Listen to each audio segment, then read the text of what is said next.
up, and I'm completely paraphrasing here.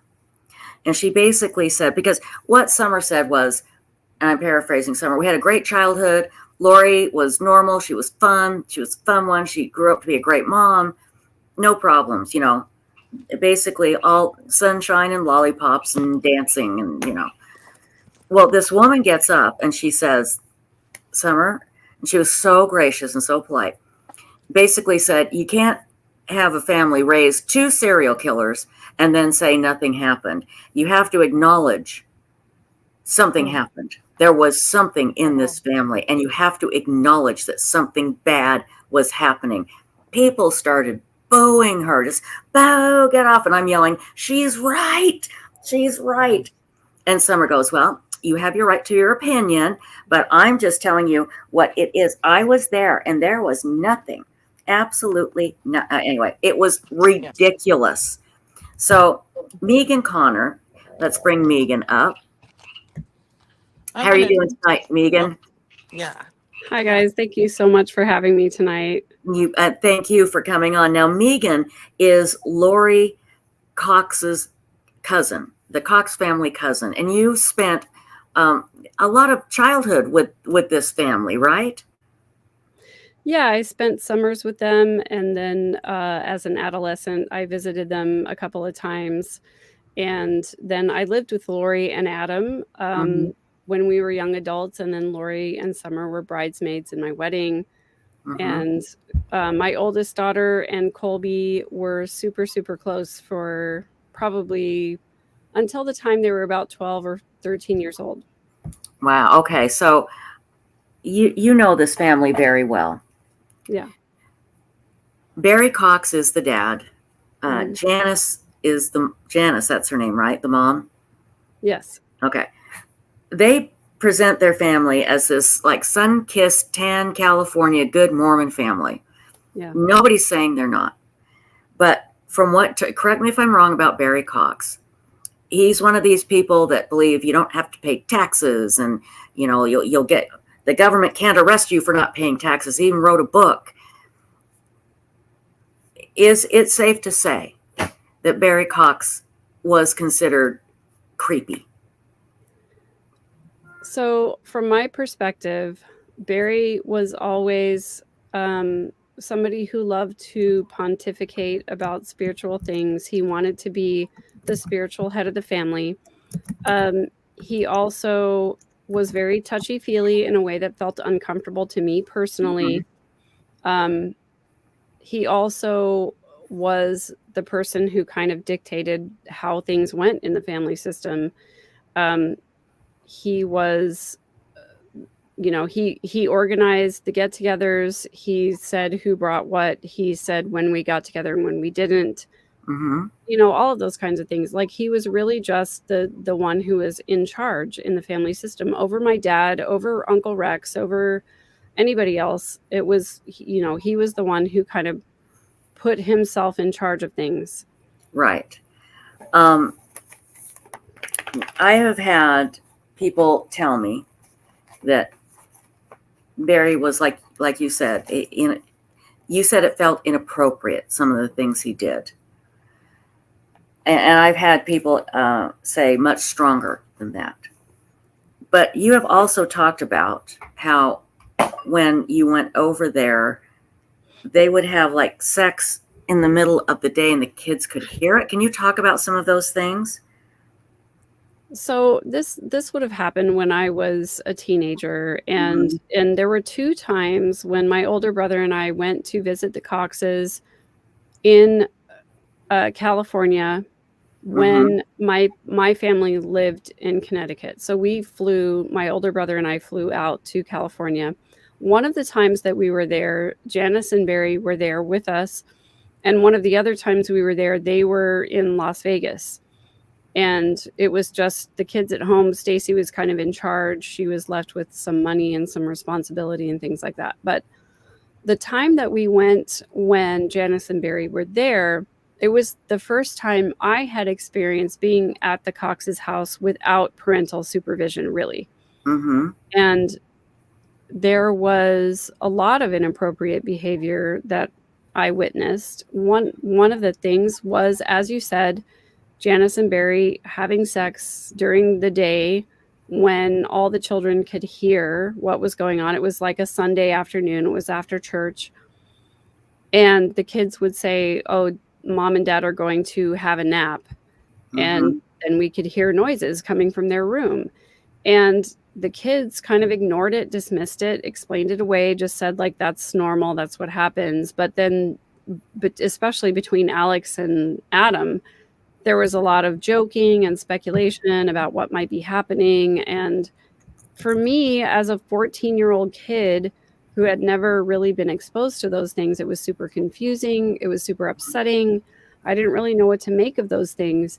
And it's super invalidating, honestly, to listen to Summer and Adam and other people talk about the family system as if it was normal.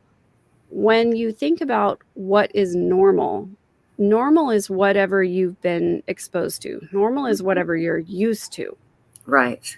And so for Adam to say and for Summer to say that Lori was a good mom, well, that's based on their experiences as the model that they had as Janice of a mom and Stacy as a mom. And so they're basing their criteria of a good mom on what they experienced.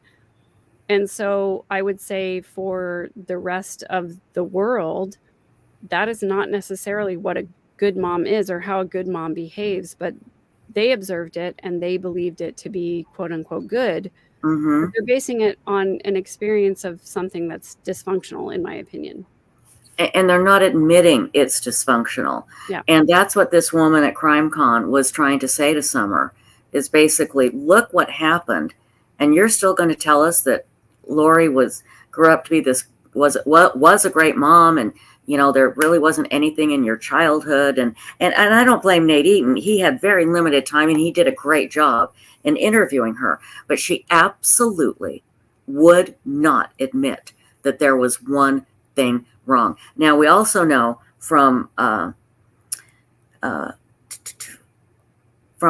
God, my mind just went blank. There's Adam, Barry, and the guy that killed himself, that was the hitman.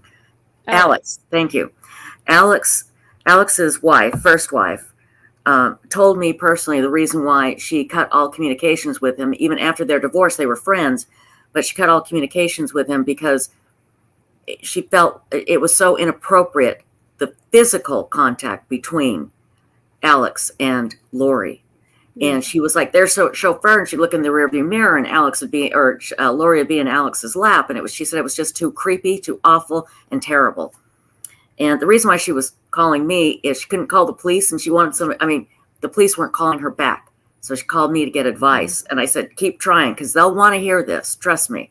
And this was 2-3 years ago. So anyway, she finally did contact the police, but even back then, as adults, they were behaving very inappropriately. So for Summer to not admit something is wrong within her family is very troubling. And Megan, explain to everybody what it is you do now, because I find this so healing and so amazing, the work that you're doing. Well, what I'm trying to do is create a community with my YouTube channel where... And what's the name of your YouTube channel? It's at @3rd_verse. Mm-hmm. And my podcast is called The Midlife Revolution. Basically, what I'm trying to do is create a community where we can support each other in healing, where we come together and talk about the difficulties that we have and try to support each other in the different intentions that we have of trying to do things better in a more healthier way than we have in the past, and to really be introspective about the ways in which we interact with ourselves and with each other that may not be the best and the healthiest, and try to find different ways and better ways to try and interact. And that's always been my message throughout this entire thing, is that we all know people who are like Lori, who are manipulative, who try to tell a certain narrative in public but are a different way in private, and to try and help people learn how to call out those behaviors and to have discussions that help us to be healthier, to help us to relate with each other in healthier ways.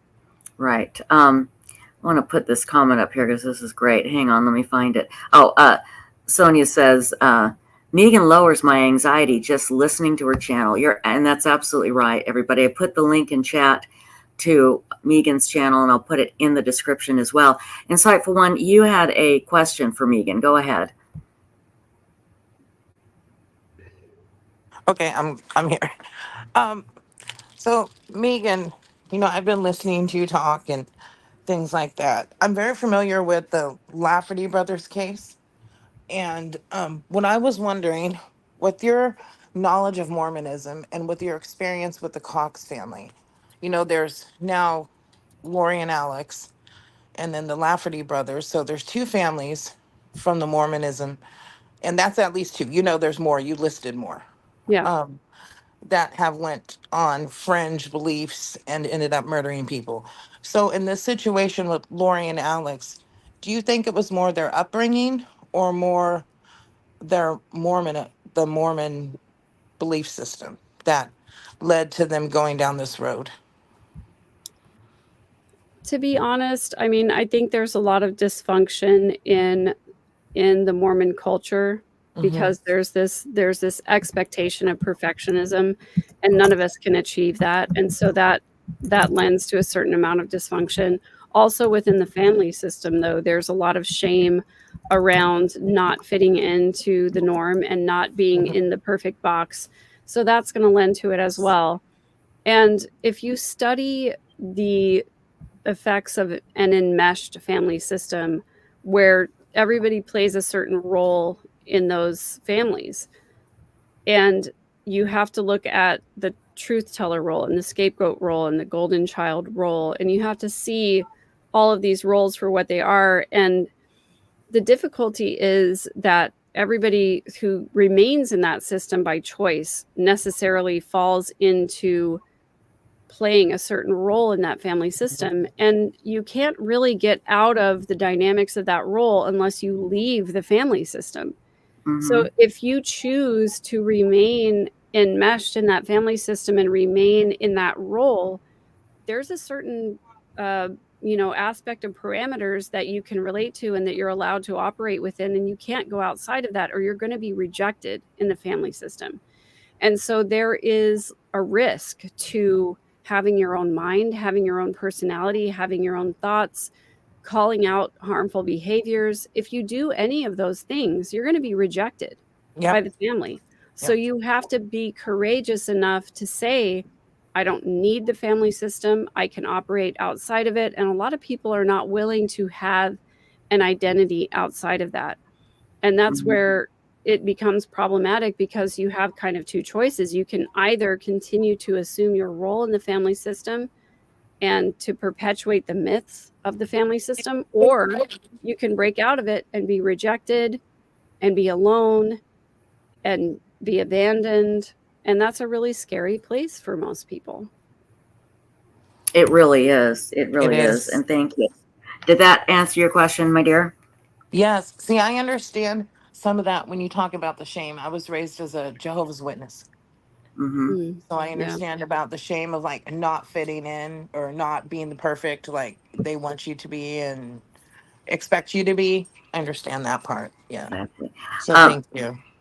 Renee says, Megan, you have a real gift on how you communicate. Thank you for sharing with us. And I absolutely agree with that. Four Sons' mom wanted to know, is Barry a diagnosed schizophrenic? That's Lori's dad.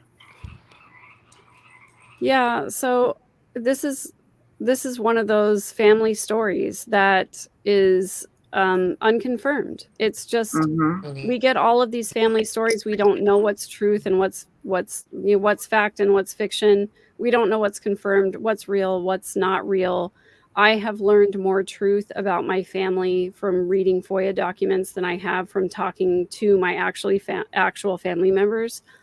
The difficulty is that, like, we hear this rumor that there's a possibility that Barry may have schizophrenia on some level, but it's Right. never been confirmed and nobody's ever really admitted it. It's in the divorce documents between Steve Cope and Stacy, which is Barry and Janice's oldest daughter. Steve Cope is her ex-husband. He alleged that Stacy told Steve Cope that Barry was a diagnosed schizophrenic, but I don't know if that's true. I don't have any proof of that. Right. So we can only speculate. Hold on.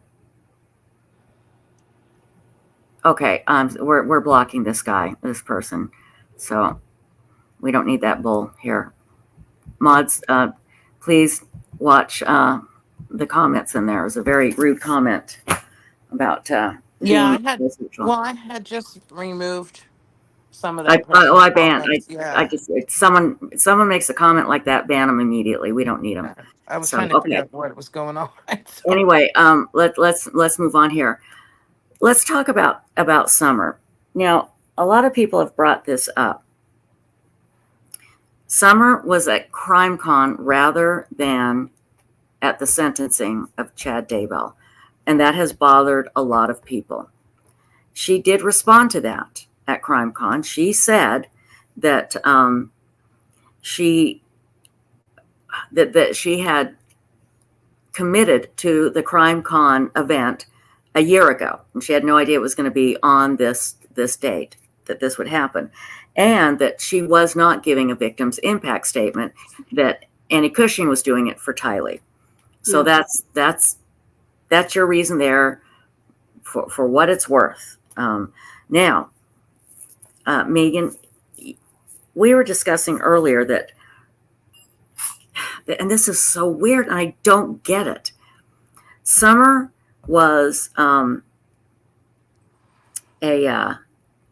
she was the person appointed to give the victim impact statement for Tylee during Lori's case.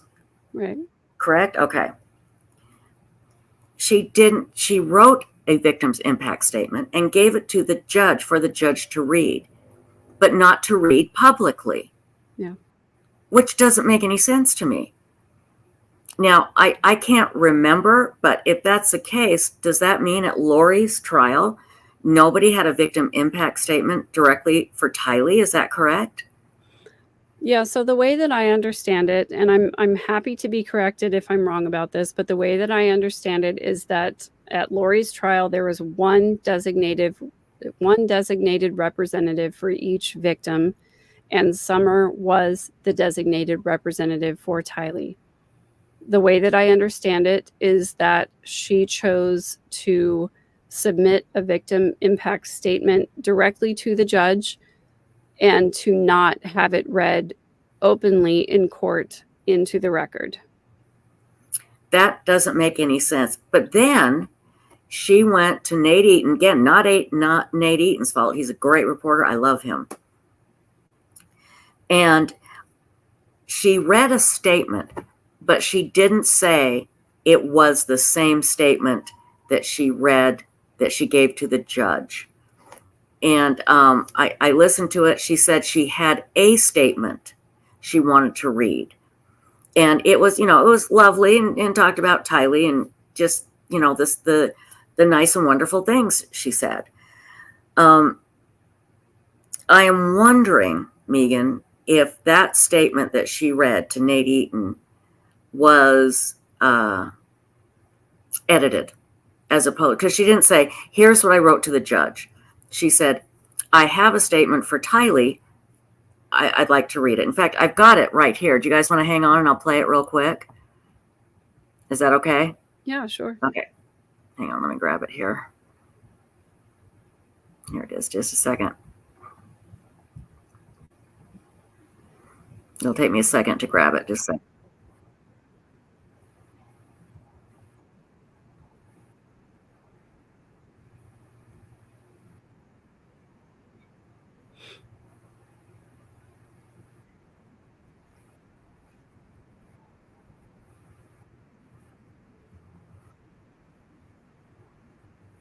Oh, here's why she, hold on, here's where she explains why she didn't do it publicly. So take this for what it's worth. So hang on, we'll play it here. This will explain a lot, I think. This is from 11 months ago, I believe. Here we go. A victim impact statement that didn't want read publicly, and there was some discussion as to why you didn't come to speak, or why you didn't want the judge or the prosecutor to read a letter. Can you address that? Yeah, I wasn't able to make it there in person today, and I didn't really want to have it read in by somebody else. And I knew, again, guys, this is from Lori's trial, not Chad's. Here we go. I know from my own experience of talking, like writing to Lori or talking to Lori. I mean, I tried really hard. I begged her not to go to trial to begin with and not put everybody and herself through that. I mean, I tried everything to like reason with her even ahead of the trial. And I've known from my experience that she's not open to hearing what I'm saying. She's not responsive to the things I'm saying. She's just doing what is in her mind that's real and right, in her delusion. And so for me, I knew anything that I said there was going to fall on deaf ears for her. I wanted the judge to know how I felt, and it was for the judge's purposes in doing his sentencing and his position. I wanted him to know how I felt, but I want to share about Tylee and JJ. I adore them. I miss them, and I want the world to know them. I've had a very difficult couple of years of just trying to mentally grasp what's happened and trying to take care of myself and my family, seeking counseling and different avenues to try to heal, and trying to stay kind of out of the public eye, for the most part, the best that I could, because it's a very difficult thing to navigate when you've never been through anything like this before. So I want to share about Tylee and JJ. They were awesome. What would you say about them? What would your statement be if you could give a statement on behalf of them? I'm happy to share a statement that my mom and I talked about, if you'd like to hear it. And so I just want to say too, the statements given today were absolutely beautiful. Okay, so you see, Megan, where she doesn't say this is what she sent to the judge.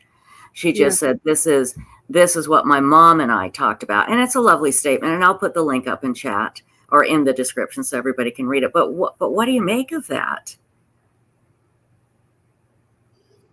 I want to be very intentional about how I speak about Summer. I can't imagine being in the position that she's in. I have a lot of compassion for her. I will also say that she has chosen, as an adult human being, to remain in an enmeshed family system where she very clearly plays a role in that enmeshed family system. Mm-hmm. And I think it's tragic. I think it's sad, because I've said this before publicly, I don't think that she has her own identity outside of the family system. I think that she plays a role, and I can't judge her for that, because I understand what that's like. Having come from that myself, I understand what it's like. I understand how hard it is. I understand how painful it is to try and dig into the dysfunction that you've been raised with, and to admit to yourself that your family is not healthy, that your parents are not healthy, that it could be abusive. It's incredibly complicated and difficult. And so I don't fault her for the position that she takes. At the same time, I have questions. I want to understand, why is it that Summer would submit a private statement to the judge that she didn't want read publicly, but then she's willing to go onto a TV interview and read a statement there that, again, like as you point out, not necessarily the statement she submitted to the judge. It could have been something completely different that she's reading in public on a TV interview. I I don't understand the lack of transparency. I don't understand the inability to accept the dysfunction. And I'll say the same thing of Adam as well. I love Summer. I love Adam. I love my family members. At the same time, I'm going to call out the fact that it's really dysfunctional to say, even now today, Lori was a good mother. In light of everything that we've seen and all the evidence that's been presented, how can you still take that stance? Right. How can you continue to ignore the little red flags and the little warning signs and the little things that she used to say about driving her kids off the cliff? At the time, we all wanted to accept it as tongue-in-cheek and not real and just speculative or whatever. But how can you now, in light of everything that's happened, not look back on that and see it as incredibly harmful and incredibly dysfunctional? It is a form of delusion. It is a form of denial. And I recognize how difficult it is to accept those things. You really have to dig in and accept some hard truths. You have to accept the fact that your family system isn't healthy. You have to accept the fact that your parents aren't healthy. You have to accept the fact that the way you were raised was dysfunctional. It's a lot. It's a lot to comprehend. It's a lot to dig into. It is hard work. And I 100% understand why people don't want to do that work. But then to show up in public and continue to say that your convicted murderer sister was a good mom, I don't get that. I don't understand the disconnect. I don't understand how an intelligent, reasonable human being can still continue to come to that conclusion and show up in public and defend that position. I just don't get it. It doesn't make any sense. It doesn't. And as somebody in chat reminded us, Colby did make a statement at Lori's trial. I mean, at the end, didn't he? I believe, if I'm not mistaken. He did. He testified in Chad's trial. He also did a victim impact statement where he made an impact statement for JJ and for Tylee. And that was in Chad. That was in Chad's trial, though, right? Yes. Yeah. Okay. So okay. Somebody reminded me today, and I have not seen this, but and I hope I am remembering this correctly. Summer made a memorial video for Alex. Now, this was before the kids were found. They were missing because he died while they were missing. Right. In the memorial video about Alex, they mention other family members, but they don't mention JJ and Tylee. Yeah. I think that's very telling. They didn't know where they were at the time. Why didn't they say, you know, he loved his niece and nephew, JJ and Tylee? Totally left out of this memorial video. Again, way before they were found. I think that's odd. I just think it's odd. Was there some sort of acknowledgement, you know, mentally that they didn't want to say, and this was their way of acknowledging? I don't know. But you're right, Megan.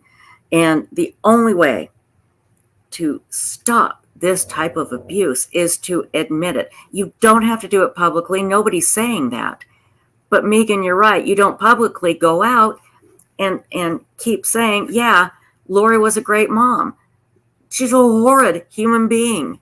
She wasn't a great mom at all. And yeah, she didn't, you know, dip her kids in boiling oil, and she took them out to movies and had fun with them, but she wasn't a good mom, you know? And she needs to stop saying that. It's just bizarre. But I'm going to put the link up. Basically, the interview that she did with Nate Eaton is sometimes word for word what she said at CrimeCon in the auditorium. And let me tell you, this was packed. There was standing room only. She got a standing ovation. So take that for what it's worth.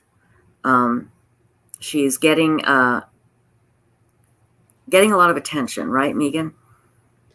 Yeah, and I don't begrudge her getting attention and having a standing ovation. Like I texted her immediately after she testified in Lori's trial. And I said, I think you are incredibly brave and I love you. I cannot imagine how much she had to overcome in order to get to the place where she could testify against her own sister in open court. That takes an incredible amount of strength, an incredible amount of power, an incredible amount of overcoming dogma, right?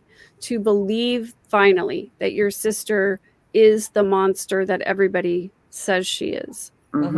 Yep. However, when I watch her interview with Nate Eaton and I see her continuing to perpetuate the story that Chad changed Lori, it's not healthy. It's denying a certain point of the narrative where Lori was murderous before she met Chad. Right. She had these ideas before she met Chad.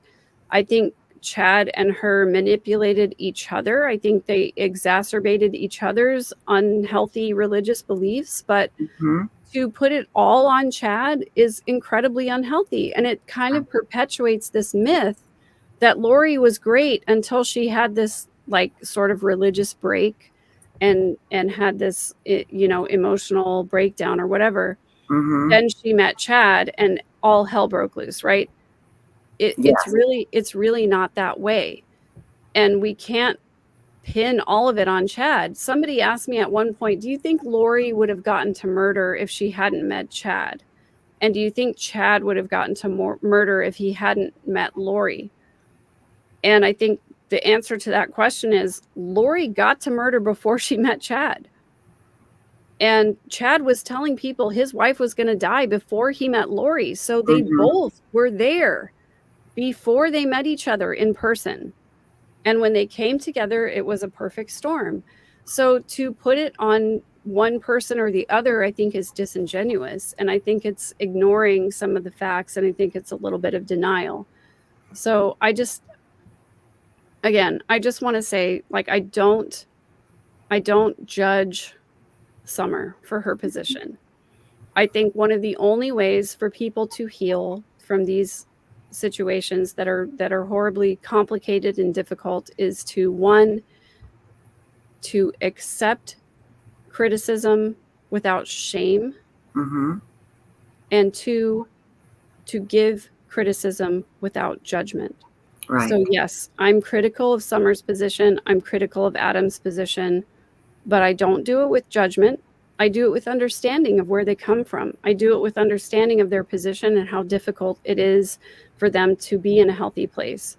And at the same time, I hope that they can accept criticism without shame and to realize that there are some critical places where they could have, and they can still, accept the facts of the situation, not remain willfully ignorant, and actually take the steps that they need to take in order to accept reality and to heal. Exactly right. Exactly right. You said that Lori was already a murderer before she met Chad. Are you talking about Joe Ryan? Yeah. Yeah, I absolutely believe she killed Joe Ryan. I don't think there's any question. Yeah. She said in CrimeCon that in her mind, there is no doubt that that Alex was not murdered, that he died of natural causes. And she said he was a truck driver, that these blood clots run in the family.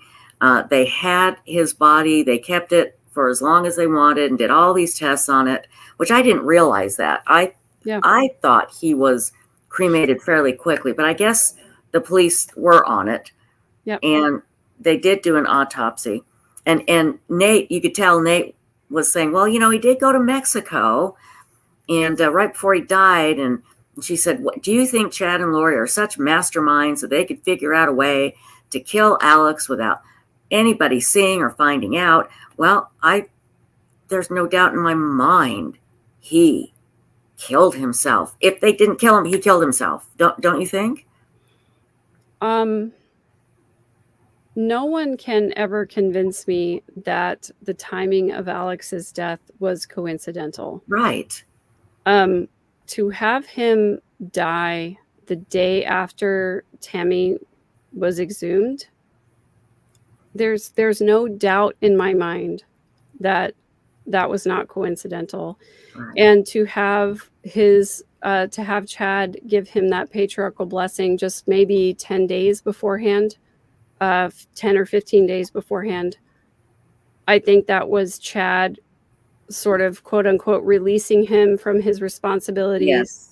saying thank you for the work that you've done, Mm-hmm. saying that you'll know when it's your time to go.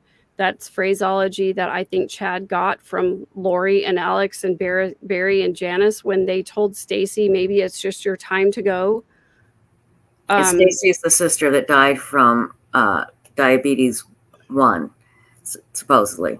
Right. That's an Yeah. odd thing to say to a daughter, you know? Yeah, I mean, it's Stacy had a lot of health problems. She had a lot of health complications. Type 1 diabetes was one. I think she developed gastroparesis because of that.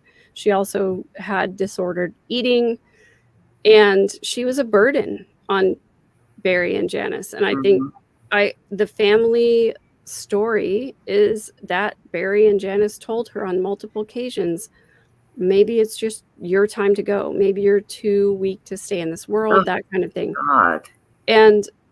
And so the timing of her death, although I didn't know it at the time, and I wasn't aware of all of those narratives that had been put out at the time, if I had known that at the time, I think I would have raised some red flags to other people. But at the time, I think I got used as an alibi, and it was absolutely Alex's first foray into, like, it was a mercy killing. He felt like he got away with it. It just was, there were so many red flags around that situation, but I just was too naive to really understand what was really going on. And again, I did not want to believe that my family members were complicit in murder. And that's why I say I understand Summer's position 100%. Right. I get it. I was there. I was in the same position. I understand not wanting to think that your family members are capable of such horrific things. But when you look at the facts of the case in light of everything that we've learned up to this point, I have to go back to that time and look at it through a new lens and see all of those behaviors from that other perspective and say, well, of course, that's what makes the most sense. And what's confusing to me is how Summer can't apply that same logic to the situation that she's in right now. Right. And so when you say, you said you were used as an alibi, can you explain that? Yeah, so for those who don't know the story of Stacy's death, Stacy is the oldest daughter of Janice and Barry Cox. She had type 1 diabetes. She didn't manage it well. She had a lot of health issues. She had disordered eating. She went through a horrific divorce with her husband, Steve Cope. Steve did everything that he could to take their daughter, Melanie, away from them, who, by the way, that was Melanie Boudreau Pulowski, who we see later in this story, right? Melanie was taken away from Stacy, and I think Stacy, as a mother, she took that really, really hard. And I personally believe she had suffered abuse at the hands of Barry. She went through a lot of difficult things. I think she was super depressed and had a really hard time. In 1998, Stacy was living with Barry and Janice in San Antonio. She was very sickly. She couldn't hold a job. She couldn't take care of herself. And Alex was also living in San Antonio, but he had his own apartment. And from time to time, he and I would hang out together, watch movies, get dinner, whatever. One night he called me up and he said, hey, would you like to hang out, watch a movie? I'll bring takeout, whatever. I said, sure. He came to my apartment. He brought some food. We started watching a movie. About halfway through the movie, he turned the movie off. And he said, "Hey, I'm really worried about Stacy." And I was like, "Hey, what's going on?" And he said, "She's been really depressed lately, and I've been really worried about her health. And she told me tonight that she was just going to take a big shot and go to bed." Oh, dear. And at the time, I didn't know what that meant. I wasn't educated about how type 1 diabetes works. However, now I have a son who has type 1 diabetes, and I know that if you take a big shot of insulin, it makes your blood sugar drop really low. Right. And there's a danger that you could go into a coma and not recover, right? But there's also the other side of the equation where your blood sugar goes really high and you go into DKA, or diabetic ketoacidosis, where again, you can go into a sugar coma and not wake up. So Alex said to me, he was really worried she was going to take a big shot and go to sleep. And he said, "Will you come with me and go check on her and see if she's okay?" And so, of course, I said, okay. We drove over to Barry and Janice's house. He opened the front door and immediately went upstairs to the master bedroom, which I thought was weird because Stacy's bedroom was downstairs. But she was upstairs in the master bedroom. She was laying in Janice and Barry's bed, and she was breathing kind of fast and shallow. And I didn't really think there was much wrong with that. I was like, oh, she's just sleeping.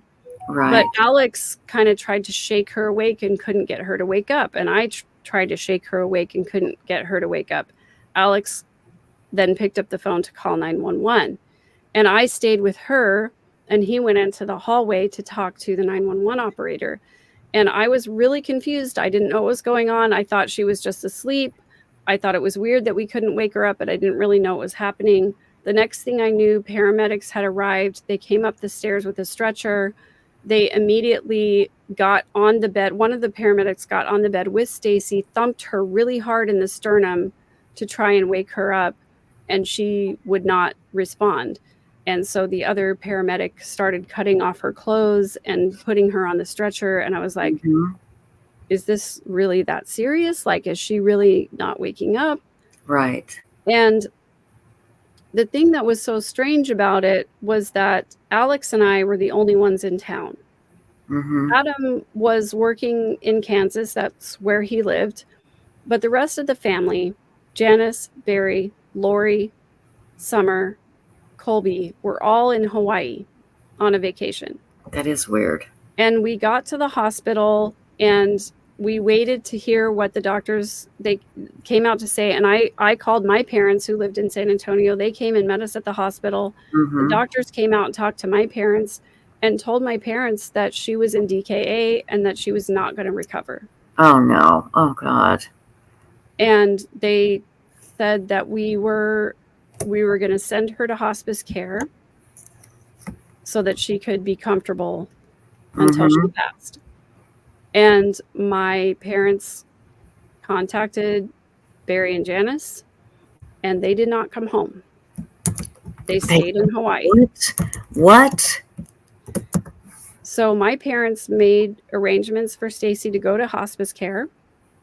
We took her over there. Alex disappeared for a couple of days. My parents made all the arrangements.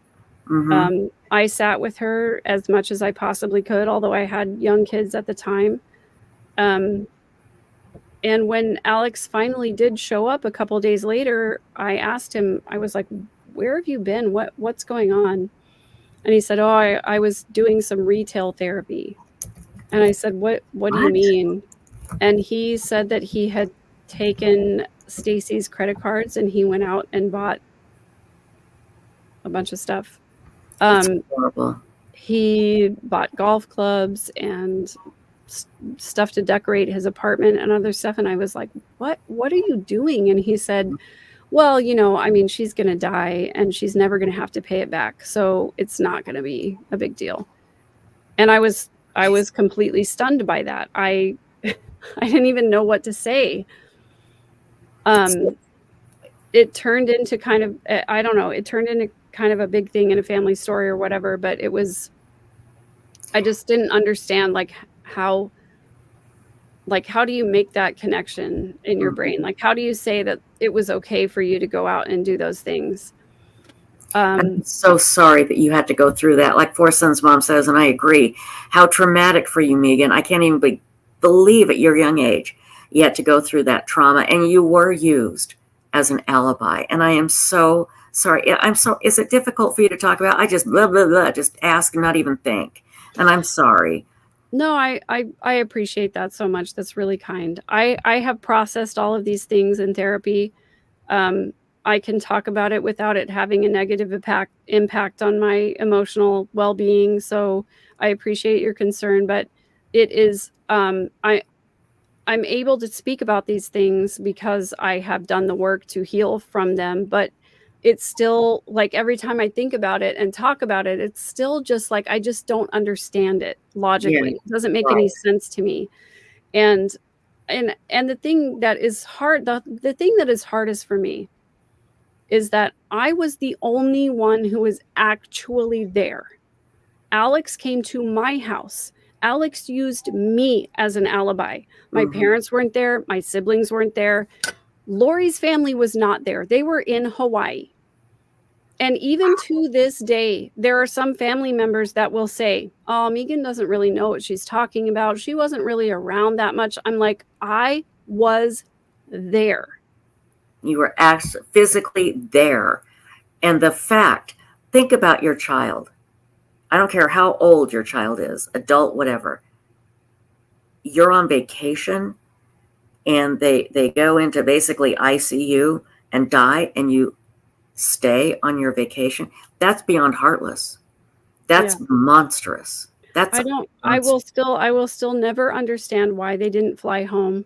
I will still never understand that, why they let my parents be the one to set up hospice care for her, why my parents and I were the ones taking shifts at hospice.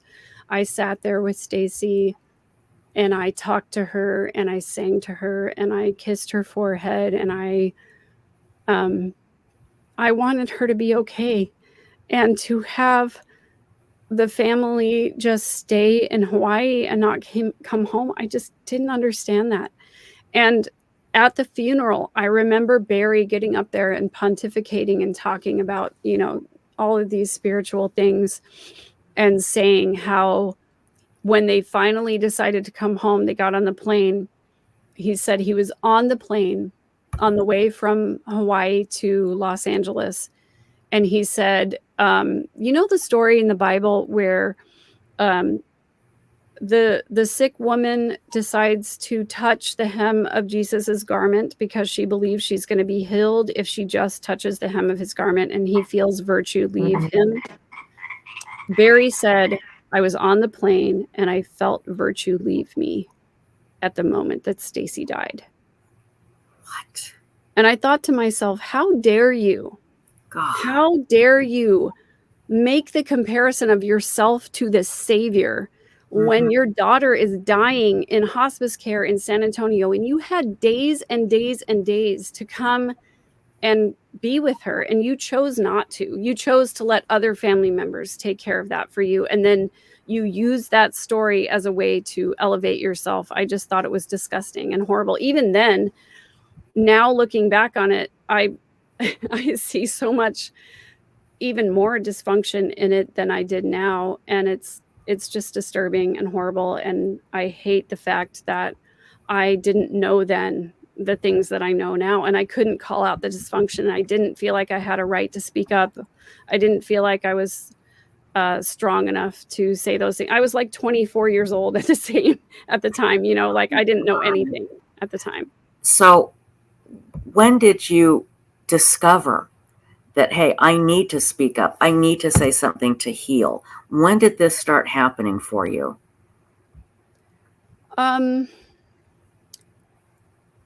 About I think it was around 2016, my dad sat me down and wanted to have a conversation with me about the kind of dad he was and the kind of family dynamics that existed. And my reaction was like, no, I'm good. Like, we're good. We have a good relationship. Let's just leave the past in the past. I don't want to dig into it. But I ended up not really kind of having a choice about it. And that conversation kind of sent me into into a tailspin because I had to finally confront the reality that my upbringing was super dysfunctional and my family system was super dysfunctional. And it was the beginning of me getting therapeutic help and going to therapy and digging into all of the horrible things that I went through. So if I hadn't had that conversation with my dad, I don't know if I ever would have gotten to the point where I could have healed. But when you start to understand and recognize harmful behaviors, for me at least, I became intolerant of it. And so coming to the realization that my upbringing was emotionally abusive and sometimes physically abusive, and that the family system was dysfunctional, I started to become really intolerant of any abusive or dysfunctional behaviors. And I started to remove everything from my life that felt abusive or oppressive. So I distanced myself from the majority of my family. And that's why I started to recognize that all of these things were harmful. But it wasn't until, I said on my channel the other day, like, this whole thing started as a rumor to me. I was supposed to stay with Summer and her family in July of 2019 when I was going up to Rexburg to visit my daughter who lived in Rexburg. And we had a plan, and then I stopped hearing back from Summer, and she was kind of ignoring my texts and whatever. And I was like, okay, well, I guess whatever. I went up to Rexburg, spent time with my daughter, and then found out a week later, one of my family members contacted. Well, actually, I saw it on a Facebook post. One of my family members posted that Charles had been killed. And I reached out and I was like, I'm so sorry. What the heck happened? And this family member started telling me everything that went on. And from then, it was like the end of July until January of 2020 when Lori finally got arrested. It was all this speculation, and none of the family was really telling the whole story. Nobody really had the whole story. I was hearing about things in the news. I heard about Alex's death in the news. I heard about the kids being missing in the news. Like, nobody was talking about things. And when I reposted about please help us find these missing children, Summer blocked me. What? Wait. She blocked you because you said, please help find your niece and your second cousin, basically. She blocked you? Yeah, I had seen the post from the National Center for Missing Exploited Children that the kids were missing and nobody knew where they were. I had heard from my family members, nobody knew where they were. So I posted it on my Facebook, like, please help us find these kids. I posted it on my Instagram, please help us find these kids. And the next thing that I tried to do was start reaching out to family members, like, what do you know? What have you seen? What have you heard? And when I tried to send a message to Summer, I couldn't because she had blocked you. She had blocked me. That's unbelievable. It's almost like she's saying, well, just because you're talking about it, then you're implying that Lori had something to do with it. So we're just not talking. Yeah, I can see that thinking. And I reached out to her later. I think it was on Facebook. And I said, I don't understand why I got blocked. And she was like, I never blocked anybody. And I was like, okay, well, I have the receipts. Yeah. Like, I tried to message you.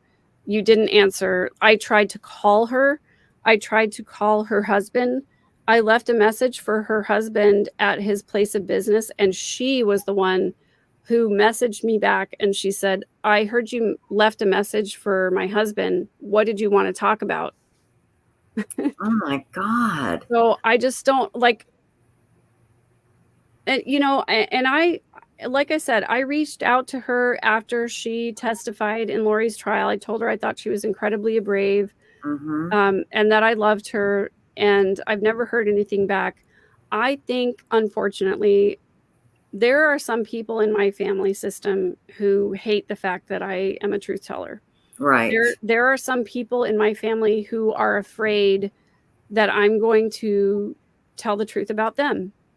And so they try to discredit me, and they try to make me out to be somebody who is crazy or somebody who is lying or whatever. And I think Summer believes some of those lies. And I can't necessarily fault her for that either, because, you know, who knows what the real story is. But I think if she wanted to know the truth, she could reach out to me and we could have a conversation. I would love to have a conversation with her. But I think it's easier to believe the lies. It's easier to believe that I'm a crazy person, especially if I'm saying negative things about family members. But Sure. again, my entire point is to give criticism without judgment. I don't judge Summer. I don't even judge. I don't judge Adam. I don't judge anybody for the way that they react in this whole horrible story, because it is horrific. Who of us can say that we would do things differently? None of us know how we would actually respond if our siblings become serial killers. We can't know that. Right. So I give this criticism from an honest standpoint of wanting to understand, but not with judgment. And that's what makes you an incredible person. And you've dedicated your life to helping others and trying to get others to understand that you do have to face it. You have to say it. You have to speak it out loud to heal. And that's what your channel is about on YouTube. It's at @third_verse. And third is spelled out THIRD. Everybody has a million questions. And of course, you're getting lots of love in chat. So tell us how you are related to Lori. Is it Lori's mom is your aunt? Is it your dad that's related to her? How's you're related? So Her Lori's mom is my dad's sister. And what's your dad's first name? His name is Cliff. And Cliff. So in the Cox Connor family, Janice is the oldest sibling, and then there's my dad, and then there's another sister, and then Rex is the youngest brother. So Rex is my uncle. Janice is my aunt. Janice is Lori's mom. Okay. And about the other two siblings, your dad's brother and sister, are they alive? And have they commented on this? Yeah, all of the siblings are alive. My dad tries really hard to fly under the radar. I totally respect him for that. He does not want to be a part of this. And also the younger sister does not want to be a part of this either. I totally understand that 100%. Rex is the youngest brother. He has chosen to speak publicly, show up publicly at trials and things like that. So that's like his prerogative. Totally fine. But my dad and the other sister have chosen not to speak publicly. Okay. Well, that's understandable, and everybody should respect that 100%. And I take it your family, your direct family, they're supportive of what you're doing? Well, I mean, it's hard to say. I mean, I think a lot of my family don't understand why I feel the need to speak publicly. Oh, I get it. You are doing such a great service to help people. We've got to stop this, keeping stuff inside and not saying anything because we're too embarrassed or whatever. No, it's the only way we can stop creating these monsters, Megan. It's the only way we can stop creating the Loris and the Alexes and the Chads of the world and the Charles Mansons and all on down the line. Lee wants to know, have you gotten to talk with the other truth teller, Heather Daybell, yet? I got to meet Heather for the first time at the memorial service in Idaho Falls. I loved meeting her and talking with her. She and I have exchanged numbers. We've been in touch. So I hope to develop more of a relationship with her. I really, when I saw her interview on Lauren Matthias's channel, I thought, like, there is somebody that I understand. There is somebody I can identify with. And I love what she's doing. I'm grateful for her. Yeah. She is amazing. And her husband, you got to give him credit. Yes. He's not taking the Daybell stance. He's saying, no, you guys are nuts. So good for him. 100%. Yeah. Listen, you've been on for a long time, and I told you it'd only be just a quickie. And I apologize. I lie all the time. I'll admit it. We just love having you on. And in closing, what advice can you give people who are dealing with family trauma and just don't know what to do or where to turn? the thing that I always say, and people who've listened to me before are going to get sick of hearing this, but the thing I always say is that we all know someone like Lori. We all know somebody who manipulates to get what they want. We all know somebody who puts on one face in public and is somebody else in private. And the best possible thing that we can do is learn to recognize those manipulative behaviors and to call people out when we see that their words and their actions don't match. And if we have the courage to have those difficult conversations with our family members, that is the only hope that we have of changing these circumstances that lead to really unhealthy things. And maybe not everybody is going to turn to murder, of course, like that's an outlier. It's a 1% kind of thing. But damage still gets done by people who are manipulators and abusers and people who have this public veneer that's different than what they say in private. If we can't recognize those behaviors and call them out, people will continue to be harmed. And if we truly want to break the generational cycles of abuse that get handed down generation after generation, we have to look at ourselves. We have to look at the way that we relate to other people. We have to look at our own triggers and the ways in which we relate dysfunctionally with other people. And we have to go and heal those wounds so that we don't end up hurting other people in the long run. There you go. Such wise words, Megan Connor. Thank you so much. And again, we've been putting your link to your YouTube channel. Everybody, please go to Megan's YouTube channel at @3_verse and subscribe. It's absolutely free. And listen, it will help heal your heart. It will help you heal. And Megan Connor, you are a great healer. And thank you for giving us such a large part of your time tonight. And give your family our best. And anything we can ever do for you, you please let us know, okay? Thank you for having me. I so appreciate being here. Your community is so supportive and kind. And I super love all these comments and lovely things that are coming in. So I appreciate it. Thank you. You deserve it here. We'll be in touch, okay? Okay, take care. Bye-bye. Bye. Oh my gosh, how could you just not love that woman? I mean, really. Right. I agree. Is amazing. Yeah. Absolutely amazing. You know, and the thing is, she's so honest. She is just comes right out and just says the stuff right up front. Yeah. You know. And that story, I had forgotten the story about Stacy. She was an adult. She was Melanie Boudreau's mom. Okay. Right. And she had type 1 diabetes and died. I had forgotten that Megan was used as an alibi by Alex. It appears Alex is probably one that gave her like a hot shot of insulin. And, you know, oh my God. How awful. How awful. I don't know about that because according to what's been told, I don't know if she had insulin or not because her blood sugar was supposedly very high. Megan would know more on that. Yeah. So I don't know what, but I know she died in hospice, so I don't know. Well, yeah, I mean, and Megan had to do it all because the Cox family wouldn't come home from a vacation. Are you kidding me? Yeah. Are you kidding me? But yeah, so anyway, it looks like that you know, Alex started early. Lori, I don't think for 1 second Lori did not kill Joseph Ryan. Lori or Alex both, maybe, you know. And Summer is absolutely convinced that Alex, it was just a coincidence that Alex died when he did.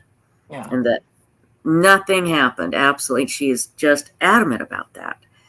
So I'm going to put the links up to the interview that she did with Nate Eaton at CrimeCon.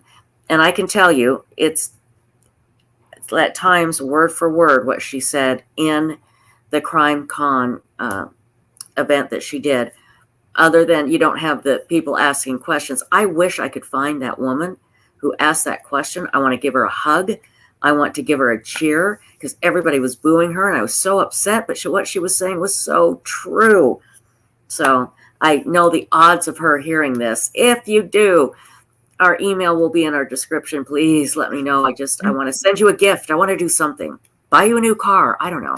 But you did, that woman calling, she didn't call out Summer. She was very kind. But she said what needed to be said, just like Megan says. Yeah. So anyway, and yeah, Janice and Barry Cox, very strange, very inappropriate behavior according to witnesses. So we'll see. I'm sure there's going to be buco books written about this case. I would love Megan to write a book. Wouldn't that be great? That would be fantastic. Now, we do have Yes. more to talk about CrimeCon, everybody. But quickly, before we do, okay, you know, a lot of times we talk about missing. A lot of our cases have to do with missing people. I mean, the heartbreak of a missing person, I can't even imagine.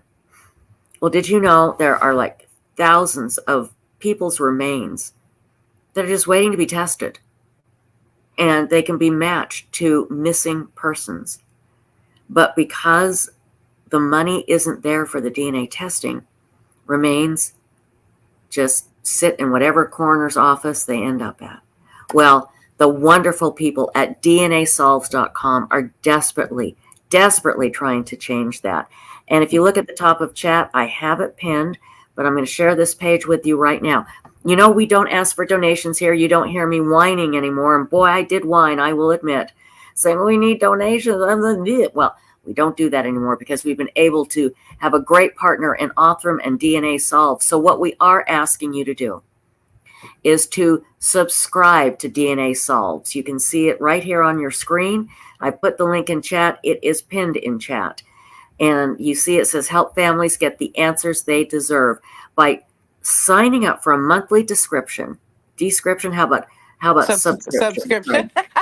For a monthly description of a subscription, signing up for a monthly subscription, you can help these families get the answers they deserve. Each of these DNA tests costs at least $7,500.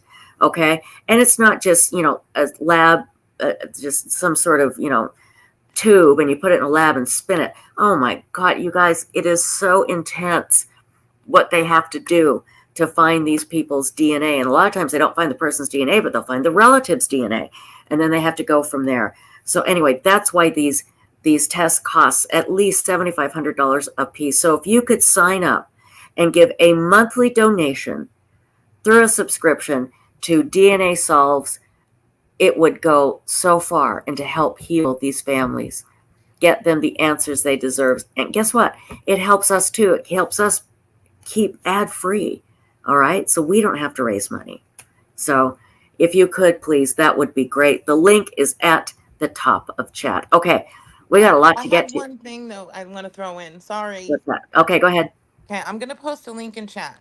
You can also contribute your DNA to Autumn for their database. Yes, absolutely. And I'm going to put the link in, and that helps immensely because, and especially if you are somebody out there that does have a missing family member, you know, here's a way to help get them identified. So I'll put the link in chat right now. Yes, could you please? That would be very helpful and wonderful. Yeah, get your DNA in that database because you never know. You never know how it will help find somebody. So that's a great idea. Thank you, Insightful One. Okay, I need to get to John Ramsey because I'm about to explode. For some reason, CrimeCon keeps having John Ramsey back. That's John Bonet's dad. And in my opinion, he just gets up there and just spews a bunch of bull. And some of it, of course, is true, and a lot of it isn't. Stuff that I can disprove, and I'm a nobody. Okay, I'm a nobody. But I did not go to his session at CrimeCon this year because I just couldn't stomach it. However, I do know people that went there, and I got to tell you, he said again about the grand jury indicted the Ramseys for the murder. It wasn't first-degree murder. I can't remember the exact indictment. But they indicted the Ramseys for the murder of John Bonet Ramsey. The grand jury did. All right. Now, in grand juries, 99.9% of the time, it's just the prosecution that presents the evidence. And the reason for that is the grand jury is an investigative tool. They'll present the evidence. If the grand jury votes for an indictment, then the prosecutor knows, hey, I've got a great case. The grand jury said, yeah, let's do it. So that's why. Now, in this case, Alex Hunter, the DA at the time, I think it was in the year 2000 maybe, even though the grand jury indicted, which he did not announce. Nobody knew this. He just said, there will be no indictment. And everybody's like, what? It was like words. He danced around the words. Well, a few years ago, one of the grand jurors came out and said, we did vote to indict. Now, it's against the law to do that. You're not supposed to speak, but so many years had passed that this grand juror felt that he was safe to do this. I think it was a couple of grand jury members.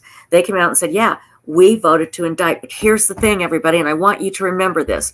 I want you to go to bed tonight thinking about this. I want you to wake up thinking about it. In this grand jury that chose to indict the Ramseys, the Ramsey side were allowed to present all of their evidence of an intruder. That included everything that a guy named Lou Smith had put together. And from what I understand, and I had forgotten this, John Douglas, the FBI profiler, was allowed to testify. For some reason, he thinks there is an intruder, and he's wrong. Just flat out wrong. But he was allowed, both of those people were allowed to try and convince the grand jury that there was an intruder. And even with that evidence presented, which was so rare in a grand jury, the grand jury voted to indict the Ramseys.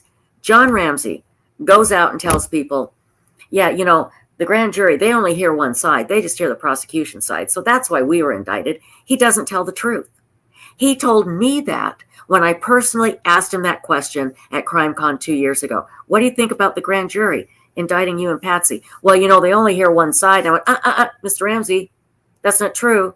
Lou Smith was allowed to present what he called his PowerPoint presentation, which showed everything you had on the intruder.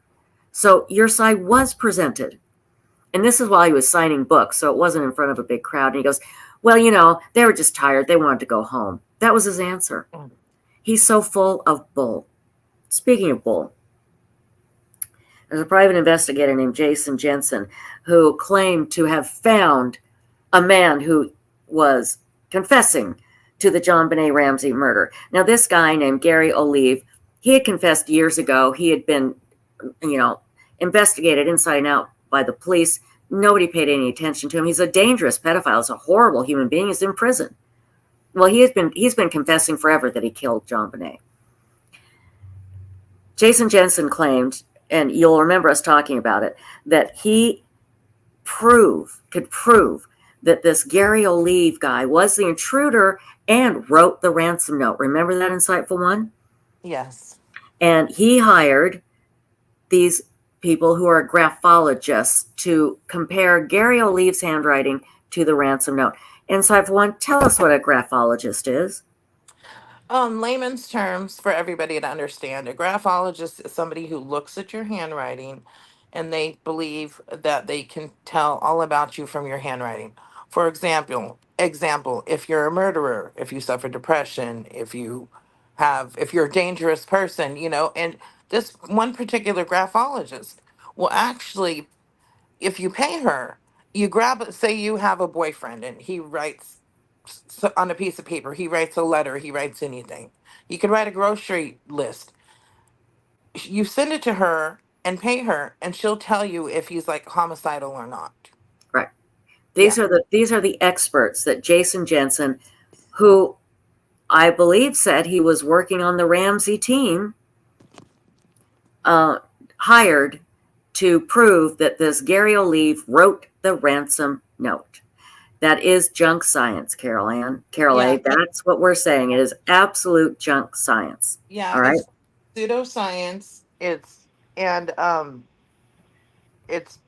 We pretty much know. I mean, there's so much research on it, and I went through a lot with a good friend of mine.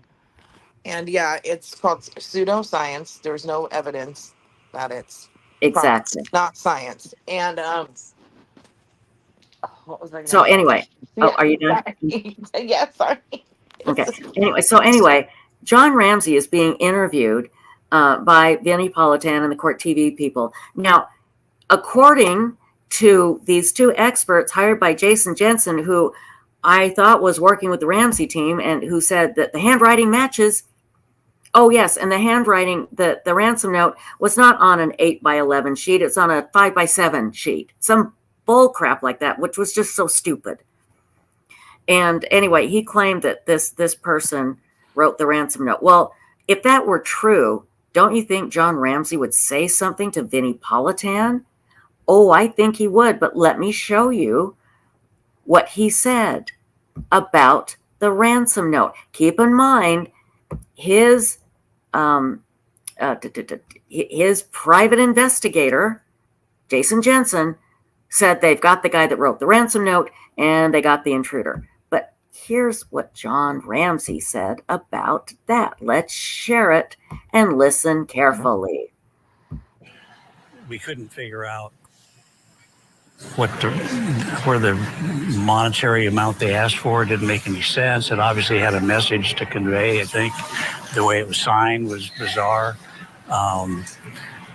In a way, the 3 pages been told by experienced handwriting experts that with 3 pages of an exemplar, they get something to match to. They can match it 100% with that much. Right. Oh, wait, he's saying they can match the ransom note. Well, wouldn't they match it to Gary Olive, Insightful One, with the graphologist hired by Jason Jensen saying he wrote the note? Am I missing something? John Ramsey hasn't been told, apparently, that the ransom note was written by Gary Olive. Let's continue. Exemplar to match to. So, in a way, it was a gift if we could find a handwriting match. Of course, handwriting is not admissible in court. By the way, it has been matched to Patsy Ramsey. There is an amazing handwriting expert named Sina Wong. She matched over 240 characters, and we've done shows on this. It is so obvious that Patsy wrote the note. But we're talking now about Gary Olive and this big, huge story that this guy was the intruder, and he wrote the note.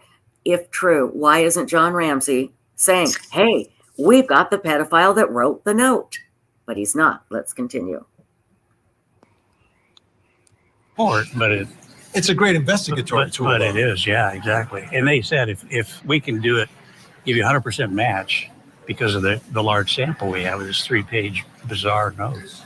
And, there was some elements to it. One of the things they said, we'll call you tomorrow at 10. Well, I didn't know if tomorrow was the day we were in or was tomorrow. And so when 10 o'clock came along and they didn't call, the so-called detective that was there, well, that was strange that John didn't get all excited and pull his hair out at 10 o'clock. But I, at that time, thought 10 o'clock could very well. No, what was weird was in the ransom note, it said, you call anyone, she dies. You call the police, she dies. You call anyone, she call a dog, she dies. So you know what they did? They called in all their neighbors. Cars park everywhere. After the ransom note said, you call one person, she dies. That's what's weird. Okay, continue. Be 10 o'clock tomorrow, which is what the note said, tomorrow. Right, because everything happened in the overnight hours. Yeah, so I thought if I have to wait another 24 hours, that's going to be horrible torture. So anyway, it was a bizarre note. And to this day, we don't have a really good, whoever did this is a monster, a subhuman monster. And I'm sorry to say it that way. But it's true. And anybody that would do this to a there's child, something going on there that you can't relate to, that is completely unknown to regular folks. Exactly. Okay, I just want to say one thing. In my opinion, there was no intruder, and Patsy Ramsey wrote the note, and I'm just going by the evidence that we have actually presented on this live stream many, many, many a time. And we'll do it again soon. And again, when you see Sina Wong's work on the ransom note, it is undeniable that Patsy wrote it. I don't know who killed John Bonet. I don't know how she died. But in my opinion, that I do know. So when you read any more stories where they're quoting Jason Jensen, how he has found, this pedophile who's confessed. Well, yeah, he confessed. He confessed 20 years ago, more than 20 years ago. He's been confessing forever. And there was no match. If there was a match, John Ramsey would have been, up there screaming about it because it didn't match. You know, it wouldn't match Patsy's or his or anybody he knew. He would be saying, look, it matched. So I don't know. All I know is I was under the impression, and perhaps I was wrong, that Jason Jensen was working for John Ramsey, was on his team, and this is what they found. And I can't get him to return my text messages or talk to me. So we'll see. I have a couple things to add to that. Yes, please. That's okay. So unless now, this is John Ramsey's way of coming out and going, oh, if we can find a sample or a handwriting match, and then all of a sudden, look, it matches Gary Olive. Well, but Now, they've what if already you said it. But do that? yeah, but okay. It's But like, months ago, they said they had the match and that the Ramseys were aware of it. You yeah, know, I I mean, know. I that just doesn't make any wonder sense. if it's like his build up to it. But you never No, they've know with already these announced it. people. I know. They've already announced that Gary Olive wrote the note. You Yeah. know, John Ramsey would be there screaming, he wrote the note. But I know what you're saying. Here's the thing. Yeah. You could be right, because in the Ramsey world, what is reality and what isn't can be totally flipped on its head. So you're right. And another thing I have in front of me, in case anyone you're interested, I have what the grand jury's decision was in front of me. Oh, what It's is it? the Tell me what exact it was. wording. Okay. On or about December 25th and December 26th, this is count 7. They're basically the same, all of them. 1996 in Boulder County, Colorado, Patricia Ramsey did unlawfully, knowingly, and feloniously render assistance to a person with intent to hinder, delay, and or prevent the discovery, detention, apprehension, persecution, conviction, and punishment of such person for the commission of a crime, knowing the person being assisted has committed and was suspected of the crime of murder in the first degree and child abuse resulting in death. Now that's just count 7. And now they have counts for both John and Ramsey. I just have the one part in front of me at the moment. Okay, quick question, Yeah. because I'm kind of starting to, my blood pressure's starting to go. Sorry. No, that's okay. No, if I stroke out, just know it was Insightful One's fault. Okay, so it said she assisted Right. So like somebody else did something. Right. That's what the count 7 says for that's very interesting. Yeah, so it who says could have as assisted? to count 7 accessory to a crime. Interesting. Now, did they charge John with that exact same wording too? What I'll do, because this will be interesting, I have all the grand jury indictments on paper. I can get them out and go through them, and then we can read them. Let's do that. I mean, we've read them before, but it was like literally years ago. So let's do it again. Let's do that for tomorrow. I think that would be great. Yeah. Yeah, I think that's a great idea. So I'm glad I thought of it and not you. Yeah. Anyway. See why I love her. That'll give me time to compare them as well and see so I'll know what counts are similar wording and which one's different. Because I find this one very interesting, and that's why I have this one on my phone, but the rest are, like I said, on paper from James Kohler. Yeah, let's take a look at the whole thing. Hippie Gypsy, the Gary Olive one is the one that we're talking. Hippie Gypsy, that's what I said. I love that name. I know. It is great. But anyway, he falsely confessed years ago, over 20 years ago. Yeah. And the police have looked at him inside and out. And Jason Jensen has presented him now as this new guy who, and this was like last summer, who has handwriting that matches the note. And you're like, huh? And again, I was under the impression that Jason Jensen was part of John Ramsey's team of investigators. So okay, let's do a whole thing of this. There's also, I researched a while back, reasons people falsely confess, which so many people don't understand that. So I'll grab that information together too. And that's a great idea. That so it helps other people understand. There's 3 different types of people, at least they have them narrowed down to why they falsely confess. Right. Different reasons. So we'll grab that together as well. That's great. We'll do that tomorrow. Again, I'm glad I thought of that. So thank you. Yes, you're brilliant. I am brilliant. What can I say? Yes, you are. I'm brilliant because I have you by my side. That's why I'm brilliant. Okay. Finally, now to wrap things up here, because I believe Ping is going to do another live stream, true crime live stream from Australia, and we don't want to keep him waiting. Boy, I did not know this, but I guess this has been out for a while. BTK's daughter, they were going through his meticulously kept notebooks. Yeah. And they found horrible things about his daughter, and they had to let her know. And she talks about it at CrimeCon, and I'm going to play this little bit from the interview that she did. Let me grab it here real quick. As if the poor woman doesn't have enough. Doesn't already have enough, exactly. Let me find it. Where did it come on? There it is. Yeah. Okay, and this is from Court TV. It says BTK's daughter joins Court TV, and this is Vinnie Politan's again, his closing arguments. And listen to this. This is Carrie Rawson. She's amazing. So hang on here. Let's listen to this. This just chills me to the bone. BTK was her father. Here we go. I reached out to Osage County and offered my volunteer assistance as his daughter and as basically an expert on my father. An insider, right? An insider. And so I flew into Oklahoma pretty quickly after that. And so the first night when I got into Oklahoma in Osage County, I met like a whole room full of officers at Osage County. And I was like, why are all these people here? Well, they were there to witness me being notified that I very likely a sexual abuse victim, which I didn't know. And so I go into this room and they fill me in on why they think my dad could have kidnapped Cindy. And then they pull up these journals. So my dad kept these like spiral notebooks, and he would like keep track of it long after and keep memories in them. And he dates it very meticulous, like Nazi-like notes.